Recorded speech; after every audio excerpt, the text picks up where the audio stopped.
இன்றைக்கி அறுவடை என்னன்னு பார்த்தீங்கன்னா பலாப்பழம்.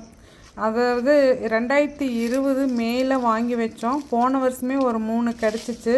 இது கீழால தான் இருக்குது, நம்ம வெட்டலான்னு சொல்லி ட்ரை பண்ணி பார்த்தோம். நம்மளால முடியல. அதுக்கப்புறம் மச்சான் தான் அது சக்ஸஸ்ஃபுல்லாக கட் பண்ணார். இது கீழே விழுந்ததுன்னா அடிபட்டுரும். அதனால் நம்ம அது எடுத்துகிட்டு போகிறதுக்கு ஈஸியாக இருக்கிறதுக்காக இந்த வண்டி விவசாயத்துக்கு மஸ்ட்டுங்க. நல்லாவே யூஸ் ஆகுது. அதை கொண்டு போய் நல்லா பொசிஷன் பண்ணி வெட்டி எடுத்தாச்சு. இது கிளைமேட் ரொம்ப ஹாட்டுங்கிறதுனாலே என்னன்னு தெரியல, ஒரே ஒரு பழம் தான் கிடச்சிது. போன வருஷம் பார்த்திங்கன்னா 3 பழம் வந்தது. 3 வருஷத்துலேயே இது நல்லா ஈல்டிங் கொடுக்க ஆரம்பிச்சிது.